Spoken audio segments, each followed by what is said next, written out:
Bonjour Monsieur Perrol. Bonjour. Le groupe BPCE annonce aujourd'hui le lancement d'un plan global de transformation de la banque de proximité. Alors finalement, pourquoi avoir décidé d'anticiper sur le lancement du futur plan stratégique fixé en novembre prochain? En fait, tout part d'une conviction très profonde, intime, qui est que nos métiers de banque, d'assurance, sont en train de vivre une révolution. Cette révolution, elle est liée à l'impact des nouvelles technologies, du digital, de l'intelligence artificielle, de la donnée, de l'Internet des objets, sur les conditions d'exercice de nos métiers. D'abord sur les comportements de nos clients. Les premiers révolutionnaires sont nos clients, parce qu'ils adoptent les standards du digital avec beaucoup de facilité, parce qu'ils aiment les nouvelles possibilités que peuvent leur offrir ces nouvelles technologies. Ça modifie aussi, au-delà des comportements de nos clients, les conditions de production, nos offres et de services, notamment en diminuant leurs coûts. Et puis ça modifie la façon dont nous pouvons les distribuer, ces offres et ces services, en ouvrant de nouveaux canaux de distribution.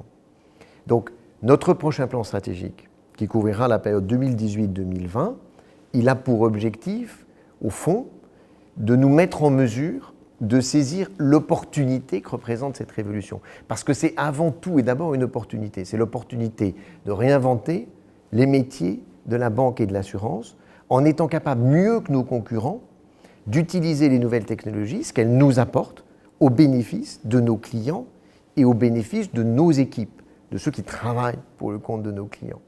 Donc, nous nous sommes dit, sans attendre, parce que le rythme des choses s'accélère, parce que ces changements sont très rapides, il nous faut préparer ce plan stratégique.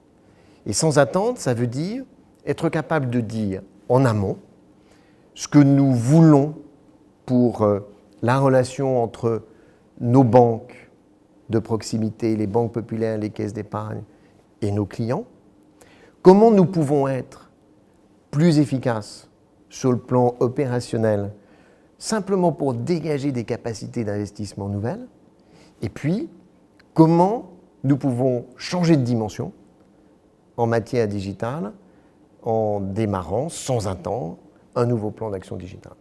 Donc c'est pour ça que nous anticipons en quelque sorte notre plan stratégique. Mais ça n'épuise évidemment pas notre plan stratégique qui sera bien dévoilé, lui, à la fin de l'année, très précisément le 29 novembre 2017. Ce projet du coup global de transformation de la banque de proximité, il s'appuie lui sur 3 plans d'action qui sont complémentaires. Est-ce que vous pourriez nous en dire un petit peu plus? Alors c'est d'abord une vision de la promesse que nous voulons faire à nos clients. C'est ensuite 2 outils.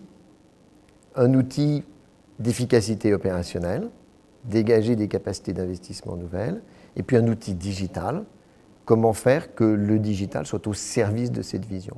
Alors, la promesse que nous faisons à nos clients, c'est une promesse de proximité, c'est une promesse de conseil, d'expertise, et c'est une promesse de qualité de relation.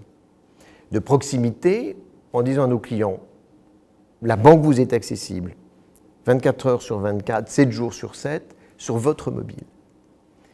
Et si vous souhaitez parler à quelqu'un, si vous souhaitez avoir accès à un conseiller, eh bien vous l'avez à moins de 10 minutes de chez vous si vous êtes en ville, et à moins de 20 minutes de chez vous si vous êtes en zone rurale. Pourquoi ? Parce que nous pensons que nos concitoyens sont encore très attachés à l'idée de proximité, très attachés à l'idée de pouvoir s'adresser à quelqu'un, très rassurés par l'idée qu'ils peuvent s'adresser à quelqu'un et qu'ils n'ont pas en face d'eux simplement une banque mobile. Mais dans le même temps, nous offrons la possibilité d'avoir accès, bien sûr, 24 heures sur 24, 7 jours sur 7, à la banque sur mobile. L'expertise, c'est parce que nous avons remarqué que nos clients sont de plus en plus informés et de plus en plus exigeants. Et donc nous devons être capables de leur offrir de plus en plus de conseils et de plus en plus d'expertise. Donc plus de conseils, plus d'expertise, ça veut dire plus d'agences spécialisées par exemple dans l'agriculture, dans les professions libérales, dans les professionnels. Ça veut dire plus de conseillers spécialisés. Nous en avons 9000 aujourd'hui. Nous pensons que nous sommes capables d'en avoir moitié plus, c'est-à-dire plus de 13 000, 13 500 à l'horizon 2020. Et puis ça veut dire aussi des plateformes téléphoniques, On les appelle aujourd'hui centres de relations clients, mais en fait, ce sont de vraies plateformes multimédia où des conseillers bancaires sont capables de vous aider à souscrire un produit si vous le souhaitez, si votre agence n'est pas ouverte ou que vous n'avez pas accès à votre conseiller pour une raison ou pour une autre, ou de vous aider si vous avez un problème sur votre parcours en ligne pour pouvoir, en direct, immédiatement, vous répondre. Donc ça veut dire plus d'expertise et plus de conseils. Et plus de qualité, parce que nous ne sommes pas les meilleurs aujourd'hui en termes de satisfaction clientèle. Et notre objectif, c'est de devenir les leaders de la satisfaction clientèle, c'est-à-dire d'être numéro 1 devant certains de nos concurrents qui aujourd'hui sont devant nous. Et ça, c'est très important parce que la promesse de proximité, la promesse de conseil et d'expertise ne suffisent pas s'il n'y a pas derrière une véritable satisfaction clientèle. Donc c'est à la fois un esprit de service, c'est la capacité de prendre immédiatement les demandes en charge et c'est la possibilité d'ouvrir tous les outils possibles pour répondre le plus rapidement possible aux demandes de nos clients. Donc c'est ça, la vision qu'on a du modèle de relation. On n'est pas dans l'idée qu'on est, ou qu'il y ait un débat entre les banques qui seraient 100% physiques ou les banques qui seraient 100% digitales. La banque, c'est 100% de la relation. C'est un métier de relation. Nous faisons un métier qui consiste à entrer en relation avec des personnes, des entreprises, des professionnels, et à développer cette relation dans le temps durablement. Ça ne peut pas complètement, à notre avis, se vendre sur mobile. La banque sur mobile participe de cette relation. C'est un canal de relation très important pour consulter son compte, pour faire des virements, même pour souscrire des produits, mais nous pensons que ça ne suffit pas. Et puis nous sommes aussi un groupe de banques régionales, nous avons une connaissance intime de nos régions, nous avons une connaissance intime de nos clients parce que nos clients sont les propriétaires de nos banques régionales, donc ils sont aussi les acteurs de notre gouvernance, et ça, c'est l'ADN du groupe, et c'est un atout formidable. Et donc c'est au fond très cohérent avec la promesse qui est la nôtre en termes de relations. Ce projet de transformation que vous évoquiez, il fixe des objectifs ambitieux à l'horizon 2020. De quel levier dispose le groupe pour pouvoir les atteindre ? Il y a plusieurs leviers. Premier levier, c'est moderniser notre réseau. Je dirais poursuivre la modernisation de notre réseau.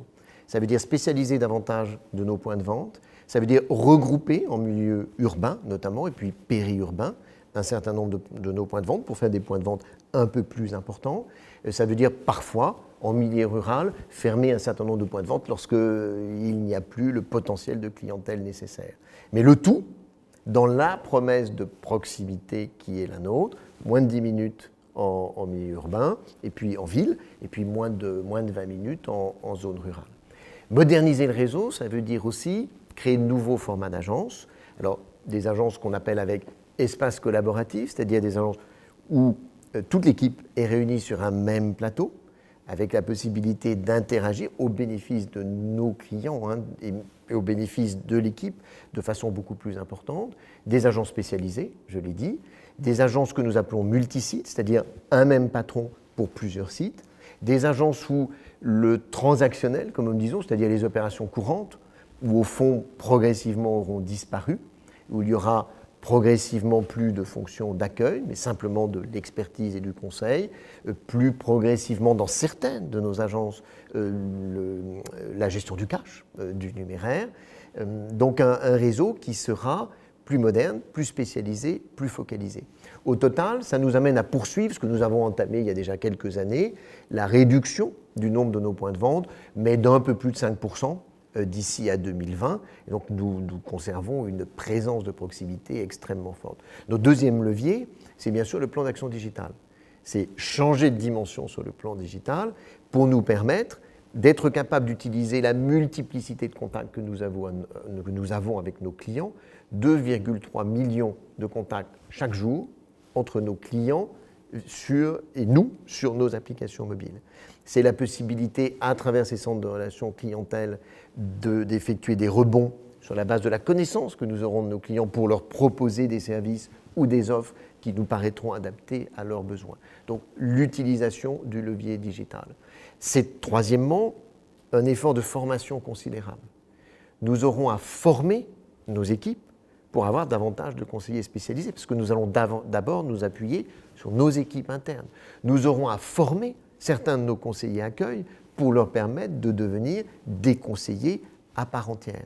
Nous aurons à former la totalité de notre force de vente et de nos fonctions support au digital. Donc un immense effort de formation pour notre groupe. Voilà les grands leviers sur lesquels nous allons nous appuyer. Puis il y en a un dernier qui est être plus efficace sur le plan opérationnel. Parce que tout ce que j'ai cité précédemment sont des investissements. C'est des investissements que nous allons devoir faire. Et pour ça, il faut que nous soyons plus efficaces sur ce que nous faisons aujourd'hui pour être capables de dégager des marges de manœuvre et des capacités d'investissement nouvelles. Le plan de transformation opérationnelle, en quoi consiste-t-il ? Alors c'est 790 millions d'euros d'investissement qui vont nous permettre de réaliser 1 milliard d'euros d'économies de charges à horizon 2020.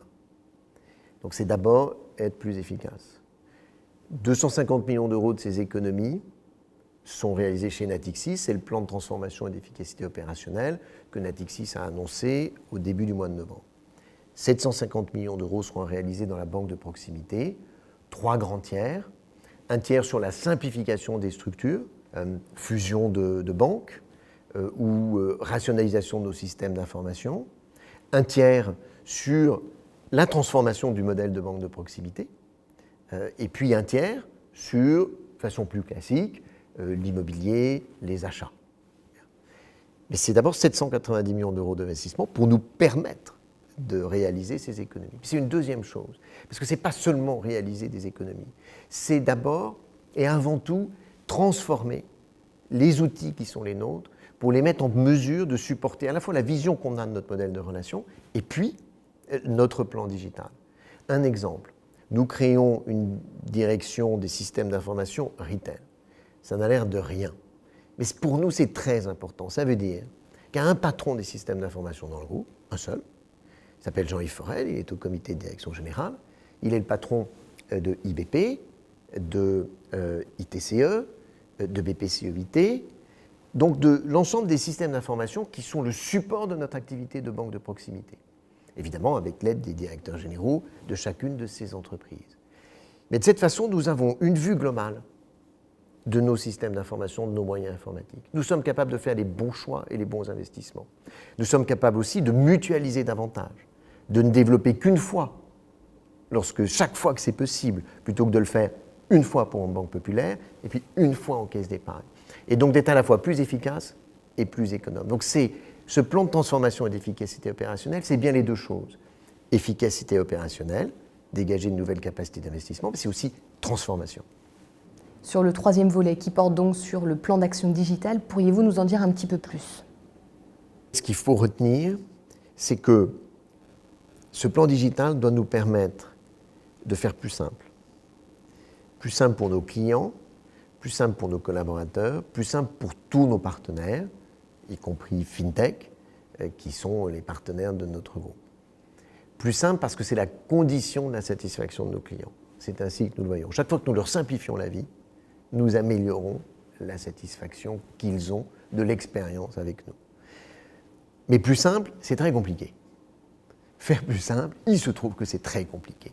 Et donc, pour faire plus simple, il nous faut changer de dimension. Et changer de dimension, ça veut dire changer de dimension sur le plan budgétaire, bien sûr. Donc c'est 150 millions d'euros d'investissement sur le plan digital en 2017, et puis 200 millions d'euros par an en 2018, 2019 et 2020. Et là, je ne parle que des investissements strictement liés au plan digital. Je ne parle pas de ce que nous faisons par ailleurs sur nos core banking systems, comme on dit, pour les rendre compatibles avec notre plan digital. Je ne parle pas de nos coûts d'acquisition clients en marketing digital. Je ne parle pas de FIDOR, on y reviendra peut-être. Donc, c'est l'investissement sur notre plan digital. Changer de dimension, ça veut dire également changer d'organisation et la refondre pour que notre plan digital, ce soit vraiment l'aventure collective de tout le groupe.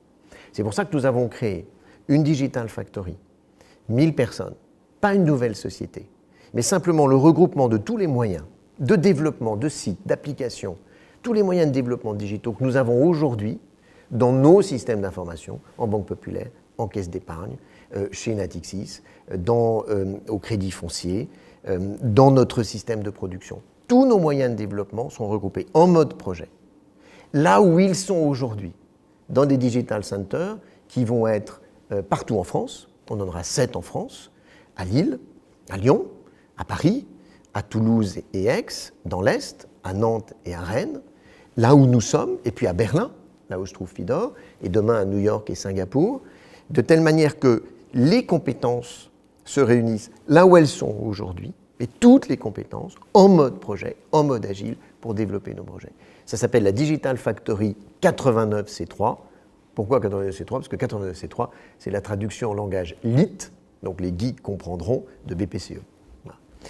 Et cette organisation-là, elle est extrêmement puissante parce qu'elle est collective. Ce n'est pas 40 geeks dans un coin, c'est l'ensemble de nos moyens qui concourent à la réalisation de notre plan digital. Changer de dimension, ça veut dire aussi changer de rythme. Notre nouveau rythme, ce sont des saisons de 6 mois. La première saison débute, là, en ce moment. Elle comprend 23 projets. Ce sont des projets concrets qui concernent nos offres, qui concernent nos services, et puis qui concernent nos collaborateurs. Alors on va prendre des exemples. Dans nos offres, nous lancerons, saison 1, la possibilité de payer sur mobile pour tous les gens qui ont un smartphone avec un système d'exploitation Android. Vous savez qu'on le propose déjà, on est les seuls à le faire pour Apple aujourd'hui, mais ce n'est pas encore possible sur Android. Ce sera possible ce semestre-là.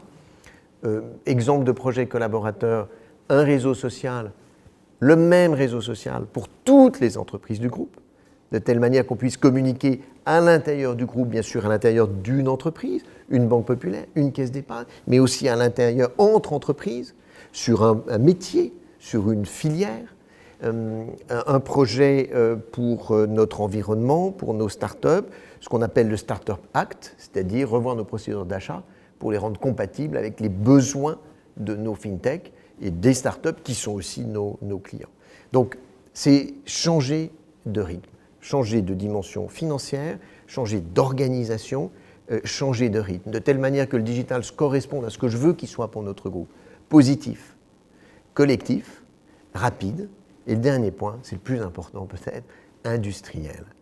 On n'est pas là pour développer des POC, des Proof of Concept, on est là pour développer des projets qui vont être utiles à des millions de personnes, à des millions de clients. Le digital, ce sont des plateformes puissantes, ce sont des plateformes industrielles.